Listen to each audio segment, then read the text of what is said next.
प्रेम से बोले श्री कृष्ण चंद्र भगवान की जय। सभी संतन की जय। शांताकारं भुजगशयनं पद्मनाभं सुरेशं विश्वाधारं गगनसदृशं मेघवर्णं शुभांगं लक्ष्मीकान्तं कमलनयनं योगिभिर्ध्यानगम्यं वन्दे विष्णुं भवभयहरं सर्वलोकैकनाथम्। यं ब्रह्मा वरुणेन्द्ररुद्रमरुतः स्तुवन्ति दिव्यैः स्तवैः वेदैः साङ्गपदक्रमपुनीषदैः गायन्ति यं सामगाः। ध्यानावस्थिततद्गतेन मनसा पश्यन्ति यं योगिनो यस्यान्तो न विदुः सुरासुरगणा तस्मै नमः।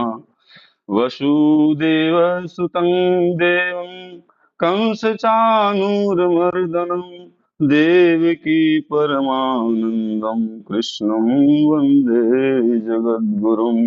कृष्णं वन्दे जगद्गुरुम्। ॐ श्री परमात्मने नमः। श्रीमद्भगवद्गीता अथ द्वितीयोऽध्यायः। संजय उवाच तं तथा कृपयाविष्टम् अश्रुपूर्णाकुलेक्षणं विषीदन्तमिदं वाक्यम् उवाच मधुसूदनः। संजय बोले, इस प्रकार करुणा से व्याप्त तथा आंसुओं से पूर्ण तथा व्याकुल नेत्रों वाले शोक युक्त उस अर्जुन के प्रति भगवान मधुसूदन ने यह वचन कहा। श्री भगवान वाच कूतस्त्वाकस्मलमिदं विषमे समुपस्थितम् अनार्यजुष्टम स्वर्गं कृति कर्म अर्जुन। श्री भगवान बोले, हे अर्जुन, तुझे इस असमय में यह मोह किस हेतु से प्राप्त हुआ? क्योंकि न तो यह श्रेष्ठ पुरुषों द्वारा आचरित है, न स्वर्ग को देने वाला है और न कृति को करने वाला ही है। क्लैब्यं मायस्य गमः पार्थ नैतत्त्वयुपपद्यते क्षुद्रं हृदय दौर्बल्यं त्यक्तोत्तिष्ठ परन्तप। इसलिए हे अर्जुन, नपुंसकता को मत प्राप्त हो। तुझ में यह उचित नहीं जान पड़ता। हे परंतप, हृदय की तुच्छ दुर्बलता को त्याग कर युद्ध के लिए खड़ा हो जा। अर्जुन उवाच कथं भीष्मम् अहं संखे द्रोणं च मधुसूदन ईशुभिः प्रत्योत्स्यामि पूजार्हरिसूदन। अर्जुन बोले, हे मधुसूदन, मैं रणभूमि में किस प्रकार बाणों से भीष्म पितामह और द्रोणाचार्य के विरुद्ध लड़ूंगा, क्योंकि हे अरिसूदन, ये दोनों ही पूजनीय हैं। गुरून् हत्वा हि ममानुभावान् श्रेयो भोक्तुं भैक्षम्पिह लोके हत्वार्थकामांस्तु गुरूनिहैव भुञ्जीय भोगान् रुधिर प्रदिग्धान्। इसीलिए इन महानुभाव गुरुजनों को न मारकर मैं इस लोक में भिक्षा का अन्न भी खाना कल्याणकारक समझता हूँ, क्योंकि गुरुजनों को मारकर भी इस लोक में रुधिर से सने हुए अर्थ और काम रूप भोगों को ही तो भोगूंगा। न चैतविद्मः कर्तन्नो गर्यो जद्वा जयेम यदि वा नो जयेयुः जानेव हत्वा न जीव स्थिता प्रमुखे धार्तराष्ट्राः। हम यह भी नहीं जानते कि हमारे लिए युद्ध करना और न करना, इन दोनों में कौन सा श्रेष्ठ है, अथवा यह भी नहीं जानते कि इन्हें हम जीतेंगे या हमको वे जीतेंगे, और जिनको मारकर हम जीना भी चाहते हैं वही हमारे आत्मीय धृतराष्ट्र के पुत्र हमारे मुकाबले में खड़े हैं। कार्पण्य दोषोपहत स्वभाव पृच्छामि ताम धर्म सम्मूढ़ चेता यक्षयस्यास निश्चितं ब्रूहि तन्मे शिष्यास्तेहं साधिमात्मां प्रपन्नम। इसीलिए कायरता रूप दोष से उपहत हुए स्वभाव वाला तथा धर्म के विषय में मोहित चित्त हुआ मैं आपसे पूछता हूँ कि जो साधन निश्चित कल्याणकारक हो वह मेरे लिए कहिए, क्योंकि मैं आपका शिष्य हूँ। इसलिए आपके शरण हुए मुझको शिक्षा दीजिए। नहि प्रपश्यामि ममापनुद्यात् यक्षोकमुच्छोषणमिन्द्रियाणाम् अवाप्य भूमा वशपत्न वृद्धम राज्यम स्वर्ण अपि चाधिपत्यम। क्योंकि भूमि में निष्कंटक धन धान्य संपन्न राज्य को और देवताओं को स्वामी पन्ने को प्राप्त होकर मैं उस उपाय को नहीं देखता हूँ जो मेरी इंद्रियों के सुखाने वाले शोक को दूर कर सके। संजय उवाच एवमुक्त्वा हृषीकेशं गूढाकेशः परं तप न योत्स्यति गोविंदम मुक्ता तृष्णिं बभूवः। संजय बोले, हे राजन, निद्रा को जीतने वाले अर्जुन अंतर्यामी श्री कृष्ण महाराज के प्रति इस प्रकार कहकर फिर गोविंद भगवान से युद्ध नहीं करूंगा, यह स्पष्ट कहकर के चुप हो गए। तमुवाच हृषीकेशः प्रसन्नीव भारत सेनयोरुभयोर्मध्ये विषीदन्तमिदं वचः। हे भरतवंशी धृतराष्ट्र, अंतर्यामी श्री कृष्ण महाराज दोनों सेनाओं के बीच में शोक करते हुए उस अर्जुन को हंसते हुए से यह वचन बोले। श्री भगवान वाच अशोच्यानवशोचस्तं प्रज्ञावादांश्च भाषसे गतासूंश्च नानुशोचन्ति पंडिताः। श्री भगवान बोले, हे अर्जुन, तू ना शोक करने योग्य मनुष्य के लिए शोक करता है और पंडितों के समान तू बात कहता है, परंतु जिसके प्राण चले गए हैं उसके लिए और जिसके प्राण नहीं गए हैं उसके लिए पंडित लोग शोक नहीं करते। न तेवाहम जातु नासम न तुम नेमे जनाधिपा न चैव न भविष्यामश्चर्वे वयमतः परम। ना तो ऐसा ही है कि मैं किसी काल में नहीं था, तू नहीं था, अथवा ये राजा लोग नहीं थे, और न ऐसा ही है कि इससे आगे हम सब नहीं रहेंगे। देहिनो यस्मिन् यथा देहे कौमारम यौवनम जरा तथा देहांतर प्राप्तिर्धीरस्तत्र न मुह्यति। जैसे जीवात्मा के इस देह में बालकपन, जवानी, वृद्धावस्था होती है, वैसे ही अन्य शरीर की प्राप्ति होती है, उस विषय में धीर पुरुष मोहित नहीं होता। मात्रा स्पर्शास्तु कौन्तेय शीतोष्ण सुख दुःखदा आगमापायनो नित्यांस्तांस तितिक्षस्व भारत। हे कुंती पुत्र, सर्दी, गर्मी, सुख दुख को देने वाले इंद्रिय और विषयों के संयोग को उत्पत्ति विनाशशील और अनित्य हैं, इसीलिए हे भारत उसको तू सहन कर।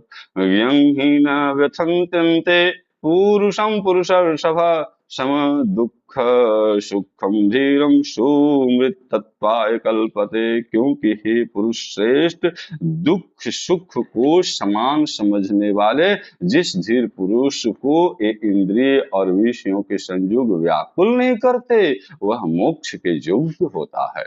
ना सतो विद्यते भावो ना भावो विद्यते सतः उभयोरपि दृष्टों तस्तन्वन्योस्तत्वदर्शिभिः। असत्य वस्तु की तो सत्ता नहीं है और सत्य का अभाव नहीं है, इस प्रकार इन दोनों का ही सत्य तत्व ज्ञानी पुरुषों द्वारा देखा गया है।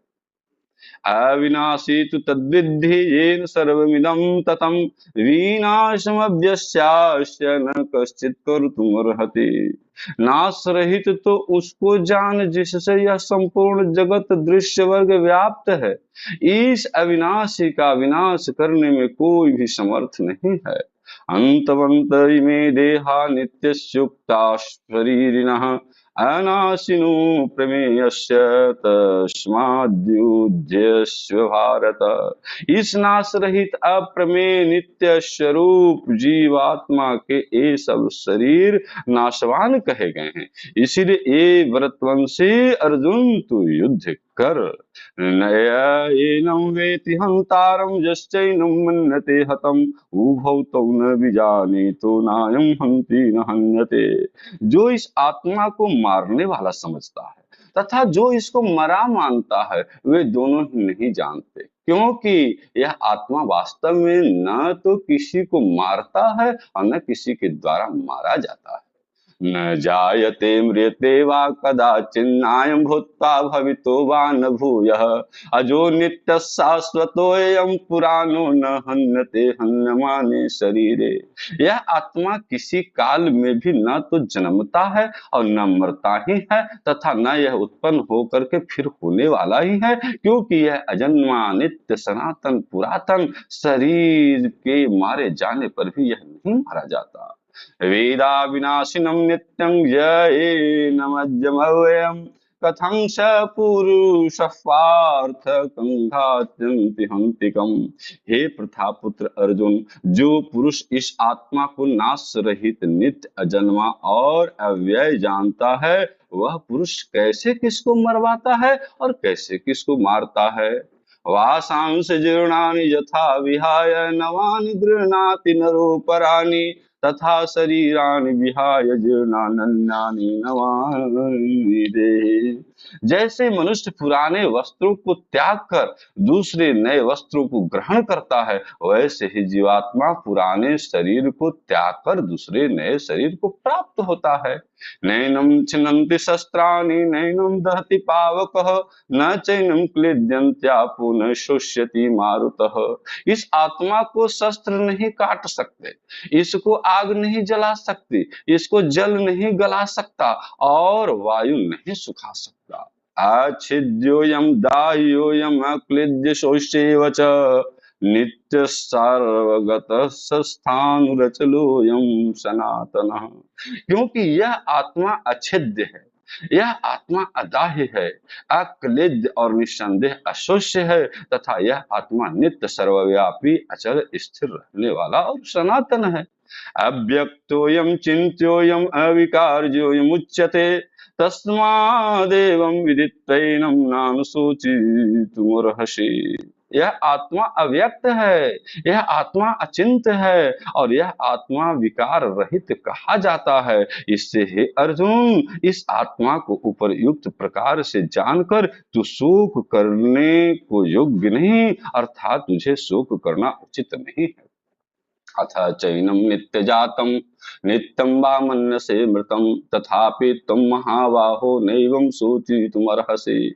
किंतु यदि तू इस आत्मा को सदा जन्मने वाला तथा सदा मरने वाला मानता हो, तो भी ये हे महाबाहो, तू इस प्रकार शोक करने के योग्य नहीं है। क्योंकि जातस्य हि ध्रुवो मृत्यु ध्रुवं जन्म मृतस्य च तस्मात् परिहारार्थे न त्वं शोचितुमर्हसि। क्योंकि मान्यता के अनुसार जन्मे हुए की मृत्यु निश्चित है और मरे हुए का जन्म निश्चित है। इससे भी यह बिना उपाय वाले विषय में तो शोक करने योग्य नहीं है। अव्यक्त्यादि भूतानि व्यक्तमद्यानि भारत अव्यक्त निधनान्येव तत्र का परिदेवना। हे अर्जुन, संपूर्ण प्राणी जन्म से पहले अप्रकट थे और मरने के बाद भी अप्रकट हो जाने वाले हैं, केवल बीच में ही प्रकट हैं। फिर ऐसी स्थिति में क्या शोक करना है। आश्चर्यवत् पश्यति कश्चिदेनमाश्चर्यवद् वदति तथैव चान्यः आश्चर्यवच्चैनमन्यः शृणोति श्रुत्वाप्येन वेद न चैव कश्चित्।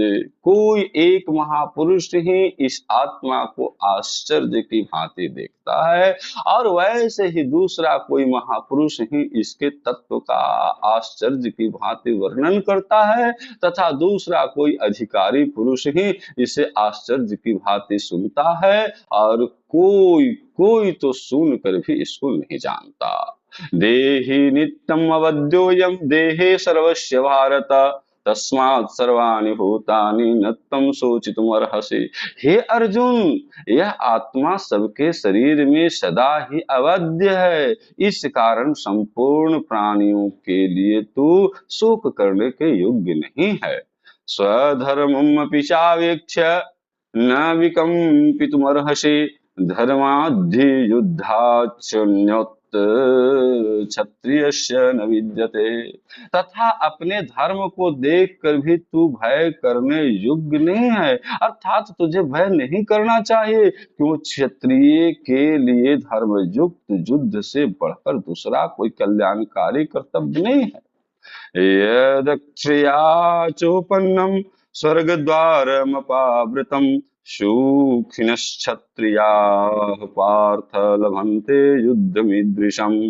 हे पार्थ, अपने आप प्राप्त हुए और खुले हुए स्वर्ग के द्वार रूप इस प्रकार के युद्ध को भाग्यवान क्षत्रिय लोग ही पाते हैं। अथ चित्तमिमं धर्मं संग्रामं न करिष्यसि ततस्वधर्मं कृतिं च हित्वा पापमवाप्स्यसि। किंतु यदि तू इस धर्म युक्त युद्ध को नहीं करेगा तो स्वधर्म और कीर्ति को खोकर पाप को प्राप्त होगा। अकृतिम चापि भूतानि कथिष्यन्ति ते व्ययाम् संभावितस्य चाकृतिर्मरणादतिरिच्यते। तथा सब लोग तेरी बहुत काल तक रहने वाली अपकृति का भी कथन करेंगे और माननीय पुरुषों के लिए अपकृति मरण से भी बढ़कर है। भयाद्राणादुपरन्तं मंस्यन्ते त्वां महारथाः येषां च त्वं बहुमतो भूत्वा यास्यसि लाघवम्। और जिसकी दृष्टि में तू पहले बहुत सम्मानित होकर सब लघुता को प्राप्त होगा, वे महारथी लोग तुझे भय के कारण युद्ध से हटा हुआ मानेंगे। अवाच्यान् वादांश्च बहुन्यवदिष्यन्ति तवाहिताः निन्दन्तस्तव सामर्थ्यं ततो दुःखतरं नु किम्।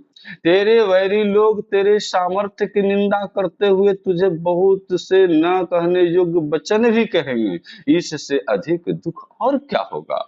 हतो वा प्राप्स्यसि स्वर्गं जित्वा वा मोक्ष्यसे महिम् तस्मादुत्तिष्ठ कौन्तेय युद्धाय कृतनिश्चयः।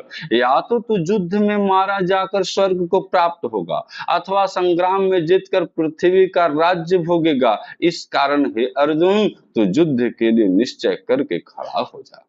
सुख दुःखे समे कृत्वा लाभालाभो जया जयो ततो युद्धाय युजस्व नैवं पापं वाप्स्यसि। जय पराजय लाभ हानि और सुख दुख को समान समझकर उसके बाद युद्ध के लिए तैयार हो जा। इस प्रकार युद्ध करने से तू पाप को नहीं प्राप्त होगा। एषा ते भीता सांख्ये बुद्धि योगे तिमां शृणु बुद्ध्या युक्तो जया पार्थ कर्मबन्धं प्रहास्यसि। हे पार्थ, यह बुद्धि तेरे लिए ज्ञान योग के विषय में कही गई। अब तू इसको कर्म योग के विषय में सुन। जिस बुद्धि से युक्त हुआ तू कर्मों के बंधन को भली भांति त्याग देगा अर्थात सर्वथा नष्ट कर डालेगा। नेहाभिक्रमणा सोऽस्ति प्रत्यावायो न विद्यते स्वल्पमप्यस्य धर्मस्य त्रायते महतो भयात्। इस कर्म योग में आरंभ का अर्थात बीज का नाश नहीं है और उल्टा फल रूप दोष भी नहीं है, बल्कि इस कर्म योग रूप धर्म का थोड़ा सा ही साधन जन्म मृत्यु रूप महान भय से रक्षा कर लेता है। व्यवसायात्मिका बुद्धिरेकेह कुरुनन्दन बहुशाखा हन्ताश्च बुद्धियो व्यवसायिनां। हे अर्जुन, इस कर्म योग में निश्चयात्मिका बुद्धि एक ही होती है, किंतु अस्थिर विचार वाले विवेकहीन सकाम मनुष्यों की बुद्धियां निश्चय ही बहुत भेदों वाली और अनंत होती है। यामिमां पुष्पितां वाचं प्रवदन्त्या विपश्चितः वेदवादरताः पार्थ नान्यतस्तीति वादिनः कामात्मानः स्वर्गपरा जन्म कर्म फलप्रदां क्रियाविशेष बहुलां भोगैश्वर्गतिं प्रति भोगैश्वर प्रसक्ता भक्तानां तया प्रहृत चेतसाम व्यवसायात्मिका बुद्धि समाधो न विधीयते। हे अर्जुन, जो भोगों में तन्मय हो रहे हैं, जो कर्म फल के प्रशंसक वेद वाक्य में ही प्रीति रखते हैं, जिनकी बुद्धि में स्वर्ग ही परम प्राप्य वस्तु है और जो स्वर्ग से बढ़कर दूसरी कोई वस्तु नहीं है, ऐसा कहने वाले वे अविवेकी जन इस प्रकार की जिस पुष्पित अर्थात दिखाऊ शोभायुक्त वाणी को कहा करते हैं, जो कि जन्म रूप कर्म फल देने वाली एवं भोग तथा ऐश्वर्य की प्राप्ति के लिए नाना प्रकार की बहुत सी क्रियाओं का वर्णन करने वाली है, उस वाणी द्वारा जिसका चित्त हर लिया गया है, जो भोग और ऐश्वर्य में अत्यंत आसक्त है, उन पुरुषों की परमात्मा में निश्चयात्मिका बुद्धि नहीं होगी। त्रैगुण्य विषया वेदा निस्त्रैगुण्यो भवार्जुन निर्द्वंदो नित्य सत्वस्थो निर्योगक्षेम आत्मवान। हे अर्जुन, वेद उपर्युक्त प्रकार से तीनों गुणों कार्य रूप समस्त भोगों एवं उनके साधनों का प्रतिपादन करने वाले हैं, इसीलिए तू उन भोगों एवं उनके साधनों में आसक्तिहीन, हर्ष शोकादि द्वंद्वों से रहित, नित्य वस्तु परमात्मा में स्थित योग क्षेम को न चाहने वाला और स्वाधीन अंतःकरण वाला हो। यावनार्थ उदपाने सर्वतः संलुप्तोदके तावान् सर्वेषु वेदेषु ब्रह्मणा ब्राह्मणस्य विजानतः। सब ओर से परिपूर्ण जलाशय के प्राप्त हो जाने पर छोटे जलाशय में मनुष्य का उतना प्रयोजन रहता है, ब्रह्म को तत्व से जानने वाले ब्राह्मण का समस्त वेदों में उतना ही प्रयोजन रह जाता। कर्मण्येवाधिकारस्ते मा फलेषु कदाचन मा कर्म फल हेतुर्भूमा ते संगोस्त कर्मणि। तेरा कर्म करने में ही अधिकार है, उसके फलों में कभी नहीं, इसीलिए तू कर्मों के फल का हेतु मत हो तथा तेरी कर्म न करने में भी आसक्ति न हो। योगस्थ कुरु कर्माणि संगम त्यक्त्वा धनंजय सिद्ध्या सिद्धो समो भूत्वा समत्वम योग उच्यते। हे धनंजय, तू आसक्ति को त्याग कर तथा सिद्धि और असिद्धि में समान बुद्धि वाला होकर योग में स्थित हुआ, कर्तव्य कर्मों को कर, समत्व ही योग कहलाता है। दूरेन ह्यवरं कर्म बुद्धि योगात् धनंजय बुद्धो शरणं अन्वीक्ष कृपणां फलहेतवः। इस समत्व रूप बुद्धि योग से सकाम कर्म अत्यंत ही निम्न श्रेणी का है, इसीलिए हे धनंजय, तू सम बुद्धि में ही रक्षा का उपाय ढूंढ, अर्थात बुद्धि योग का ही आश्रय ग्रहण कर, क्योंकि फल के हेतु बनने वाले अत्यंत दीन हैं। बुद्धि युक्तो जहाति उभे सुकृत तद दुष्कृते तस्माद् योगाय युजस्व योग कर्मसु कौशलम। समबुद्धि युक्त पुरुष पुण्य और पाप दोनों को इसी लोक में त्याग देता है, अर्थात उनसे मुक्त हो जाता है। इससे तू समत्व रूप योग में लग जा। यह समत्व रूप योग ही कर्मों में कुशलता है, अर्थात कर्म बंधन से छूटने का उपाय है। कर्मजं बुद्धि युक्ता ही फलम त्यक्त्वा मनीषिणः जन्म बंध विनिर्मुक्ता पदम गच्छन्त्यनामयम्। क्योंकि सम बुद्धि से युक्त ज्ञानी जन कर्मों से उत्पन्न होने वाले फलों को त्याग कर जन्म रूप बंधन से मुक्त हो निर्विकार परम पद को प्राप्त हो जाते हैं।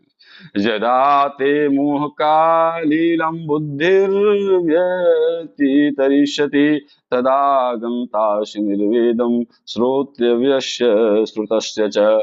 जिस काल में तेरी बुद्धि मोह रूप दलदल को भली भांति पार कर जाएगी, उस समय तू सुने हुए और सुनने में आने वाले इस लोक और परलोक संबंधी सभी भोगों से वैराग्य को प्राप्त हो जाएगा। श्रुति प्रतिपन्ना ते यदा स्थास्यति निश्चला समाधावचला बुद्धिस्तदा योगमवाप्स्यसि। भांति भांति के वचनों को सुनने से विचलित हुए तेरी बुद्धि जब परमात्मा में अचल और स्थिर ठहर जाएगी, तब तू योग को प्राप्त हो जाएगा, अर्थात तेरी परमात्मा में नित्य संयोग हो जाएगा। तब अर्जुन कहते हैं, अर्जुन वाच स्थित प्रज्ञस्य का भाषा समाधि तस्य केशव स्थित धी किम प्रभाषेत किमासित व्रजेत किम। अर्जुन बोले, हे केशव, समाधि में स्थित परमात्मा को प्राप्त हुए स्थिर बुद्धि पुरुष का क्या लक्षण है?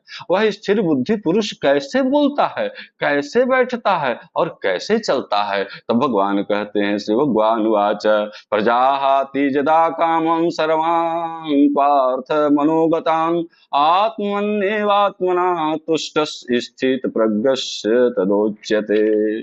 भगवान कहते कि हे अर्जुन, जिस काल में यह पुरुष मन में स्थित संपूर्ण कामनाओं को भली भांति त्याग देता है और आत्मा से आत्मा में ही संतुष्ट रहता है, उस काल में वह स्थित प्रज्ञ कहा जाता है। दुःखेष्वदिग्नमना सुखेषु विगतस्पृहः वीतराग भय क्रोध स्थितधीर्मुनिरुच्यते।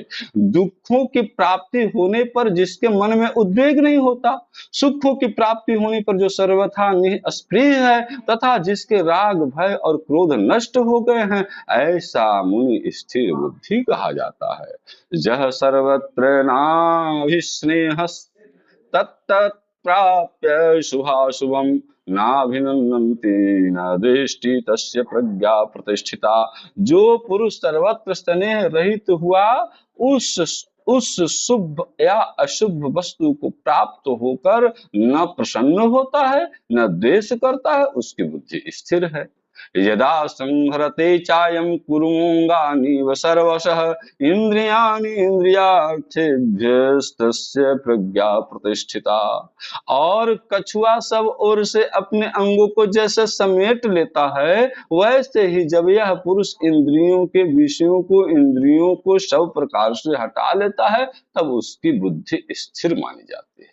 विषया विनिवर्तन्ते निराहारस्य देहिनः रसवर्जं रसोऽप्यस्य परं दृष्ट्वा निवर्तते। इंद्रियों के द्वारा विषयों को ग्रहण न करने वाले पुरुष के भी केवल विषय तो निवृत्त हो जाते हैं, परंतु उसमें रहने वाली आसक्ति निवृत्त नहीं होती। इस स्थित प्रज्ञ पुरुष की तो आसक्ति भी परमात्मा का साक्षात्कार करके निवृत्त हो जाती है। यत तो ह्यपि कौन्तेय पुरुषस्य विपस्थितः इंद्रियाणि प्रमाथीनि हरन्ति प्रसभं मनः।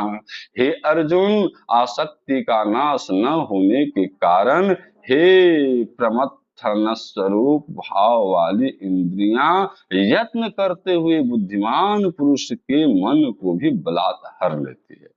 तानि सर्वाणि संयम्य युक्तया मत्परः वसे हि यस्येन्द्रियाणि तस्य प्रज्ञा प्रतिष्ठिता। इसीलिए साधक को चाहिए कि वह उस संपूर्ण इंद्रियों को बस में करके समाहित चित्त हुआ मेरे परायण होकर ध्यान में बैठे, क्योंकि जिस पुरुष की इंद्रियां बस में होती है उसी की बुद्धि स्थिर हो जाती है। ध्यायतो विषयान् पुंसः संगस्तेषुपजायते संगात् संजायते कामः कामात् क्रोधो भिजायते। विषयों का चिंतन करने वाले पुरुष की उस विषय में आसक्ति हो जाती है, आसक्ति से उस विषय की कामना उत्पन्न हो जाती है और कामनाओं में विघ्न पड़ने पर क्रोध उत्पन्न हो जाता है। क्रोधात् भवति सम्मोहः सम्मोहात् स्मृति विभ्रमः स्मृतिभंसात् बुद्धिनाशो बुद्धिनाशात् प्रणश्यति। और क्रोध से अत्यंत मूढ़ भाव उत्पन्न हो जाता है और मूढ़ भाव से स्मृति में भ्रम हो जाता है। स्मृति में भ्रम हो जाने से बुद्धि अर्थात ज्ञान शक्ति का नाश हो जाता है और बुद्धि का नाश हो जाने पर यह पुरुष अपनी स्थिति से गिर जाता है।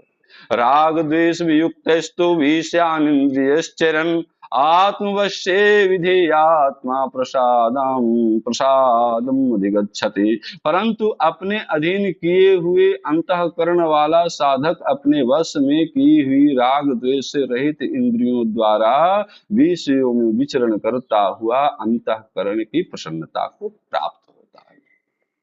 प्रसादे सर्वदुःखानां हानिरस्योपजायते प्रसन्नचेतसो ह्याशु बुद्धि प्रियतिष्ठते।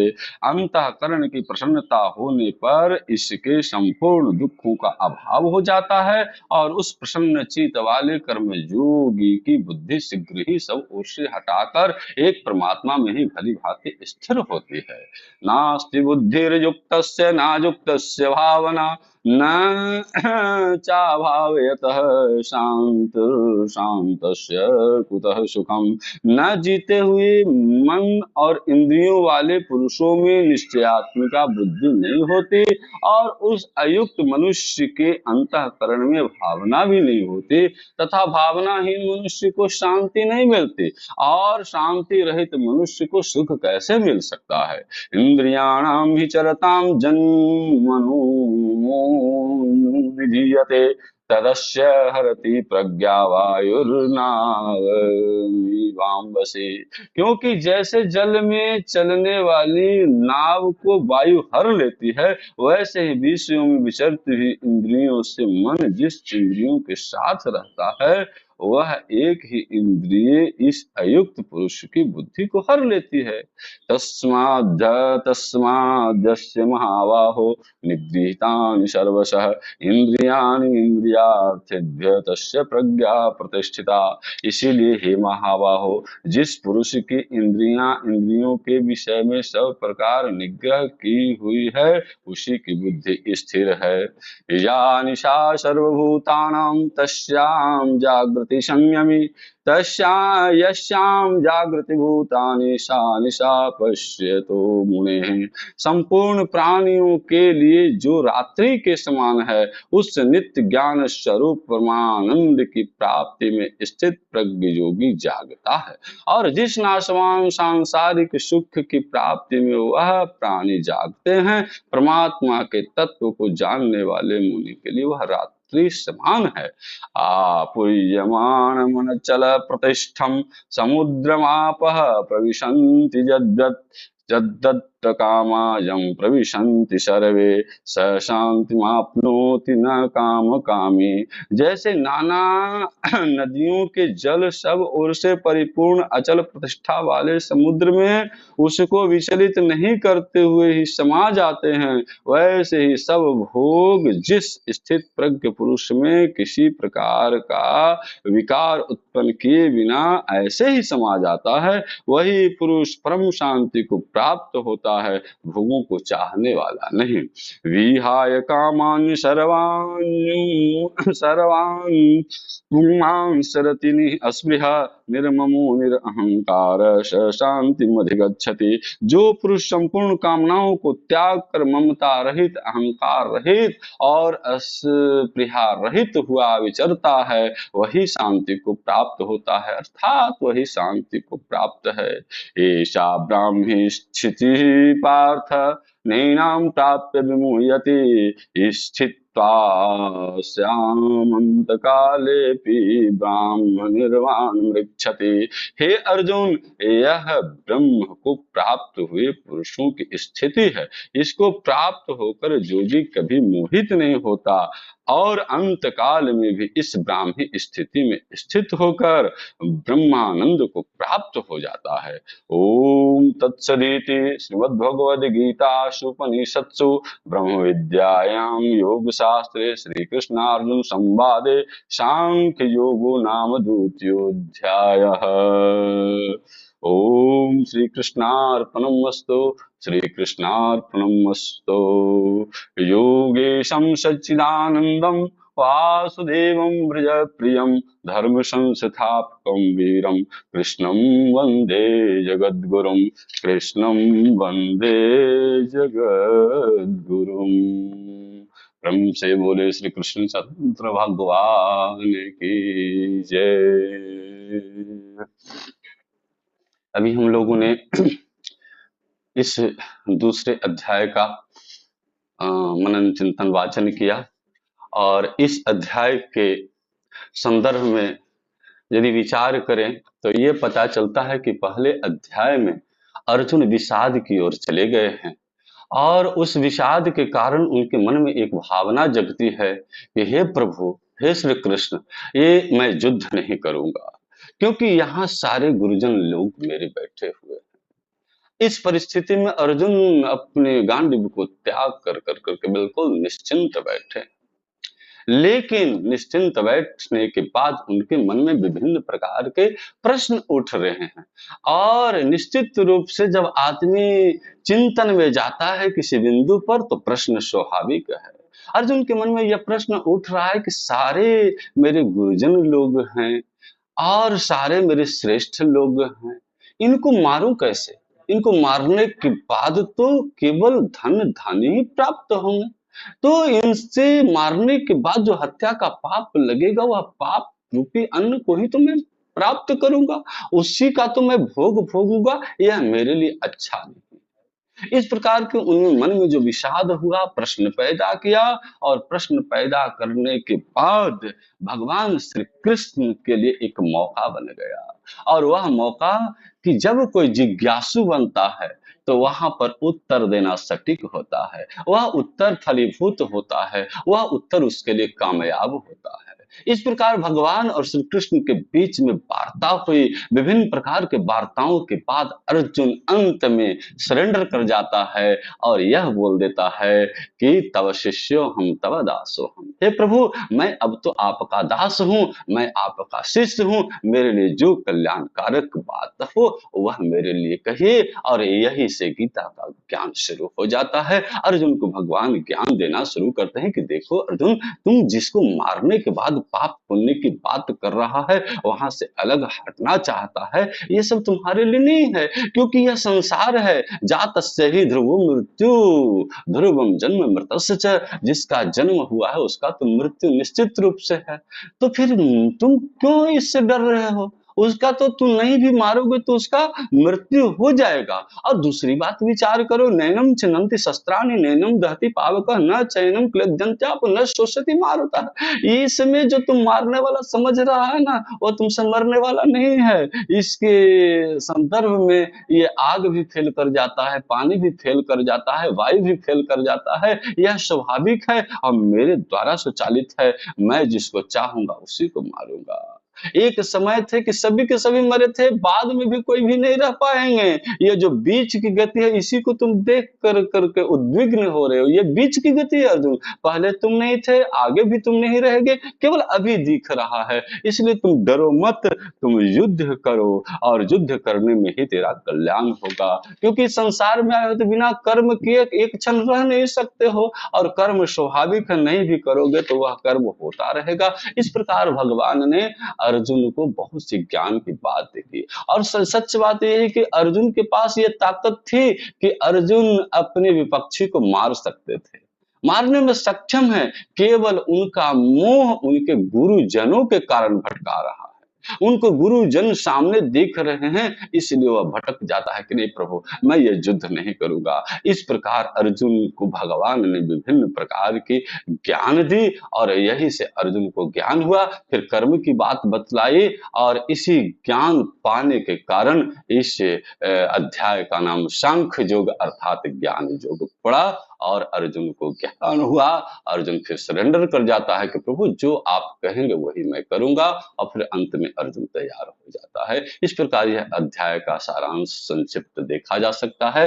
प्रेम से बोले श्री कृष्ण चंद्र भगवान की जय, सभी संतन की जय। आए हम लोग दो बार भगवान नाम संकीर्तन सामूहिक रूप से संकीर्तन कर लेते हैं।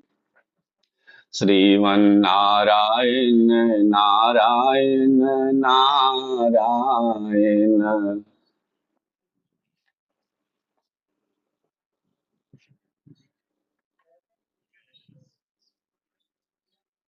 श्री